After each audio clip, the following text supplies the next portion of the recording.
is all about fragrance. We're just coming into a bit of a transition period where we're kind of starting to see the end of summer and then the start of fall, but fall hasn't kind of started and summer hasn't really finished. So I thought it would be the perfect week to really think about fragrance. And also kind of utilize everything that's local and that we love. So we've managed to get a couple of anemones in each box. I know everybody loves these for their bendy, curvy shape. They just look wonderful and they last for a good amount of time. We have freesia, which honestly, the fragrance of freesia just lights up the entire room. And what you'll find with these is that they bloom all the way up the stem and they last for a really nice amount of time too. So I'm really excited about those. We have 3 roses, just standard white roses. And then this one, I mean, I'm a bit nervous about this one because hydrangeas love water. So you'll see that when you get these, they come with a little tube of water on top of them. I'm hoping these dry really well. I'm doing a test on mine at the moment, but they're actually grown in Oregon. They're very soft, but they have a great shape. And I love the color tone and like the smaller petals on these too. They're really pretty. And then we have a couple of greens. So these are actually from San Diego. So acacia. You'll see that we're going to start to use acacia with different kind of textures. So it starts off like a soft, almost like felt-like leaves, and it's kind of floppy. And then as we move through fall towards Christmas, it kind of stiffens up and becomes much drier. But it kind of works in different parts of the season. So I'm kind of really excited about that one. And then we've got a couple of pieces of ruscas. So we're going to start first with the acacia. So you should have 3 pieces of this.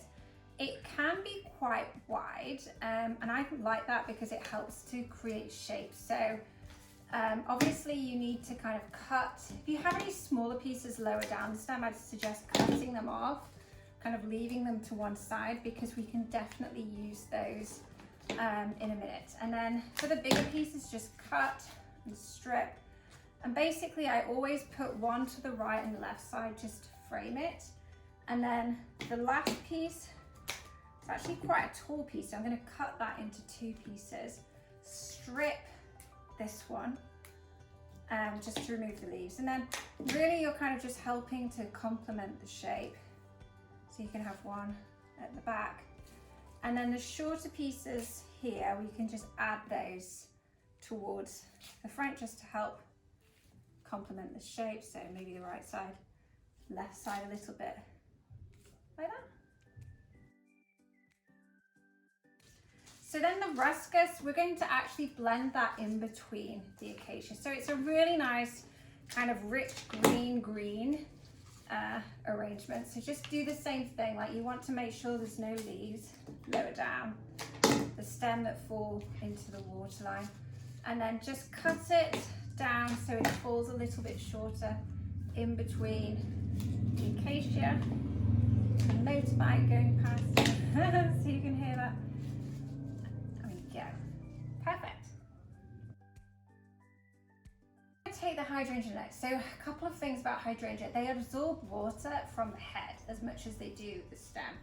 And these have a really woody stem. So what does that mean? It means that if you have like a freak of nature incident where the hydrangea just doesn't survive after a couple of days, obviously let us know because we'll be happy to replace it. But also one of the things you can do is tip it upside down in a bucket of water and it will actually come back to life again because it hydrates from the atmosphere, from the rain. That's why they have these entirely big heads, is because they're used to getting rainfall to keep them hydrated, and they actually absorb more water that way than they do through the stem. So that's just kind of one trick. These are more resilient hydrangeas. They come from Oregon. They have a really short season, which is why I wanted to use them, but they also dry nicely too. So yeah, so what we want to do with that is kind of cut it down. I don't like it to sit too tall. I think it should kind of blend inside the nest. You don't want it to sit up like an antenna, so really just tuck it in. So with the anemones, you'll notice that they kind of bend and curve in all sorts of random directions. And you know, my honest advice with that is just to kind of embrace the natural flow of them, because that's just how they grow. You know, they just never have, very rarely do they have like perfectly straight stems. They love water too, so kind of use them, cut the ends down a little bit and give them a fresh drink. And that's kind of nice. I like that shaped one because it kind of fits in well there. And then the roses, you just want to remove the outer petals, any leaves from them. These are going to open up a lot too. So, and then really what you want to use them for is just to kind of fill in the space in between the anemones and the hydrangea. These ones are a little bit thorny. So just cut them down, just blend them any way you want. And that one's nice there. And I have a space here, so I'm going to put the third one over there.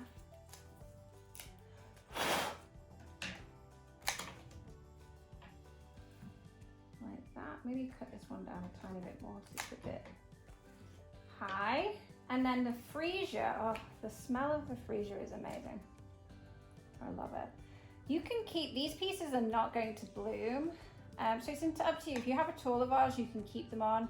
Obviously my vase is a bit shorter, so I'm just going to cut them down and kind of blend them in between the roses and the anemones. And then what you can do is just, if you want to kind of add these pieces in for a little dose of texture, you know, just to fill it out a little bit, you can just add them in on their own. But really kind of think about, I'm going to put mine at the front actually on this one, like that. And there we have it. And there we have it. It's a very classical, fragrant green and white combination. But you know, I always say this, but I actually think this one, for me, this is really kind of the design that I love the most. So I hope that you love it as much as I do.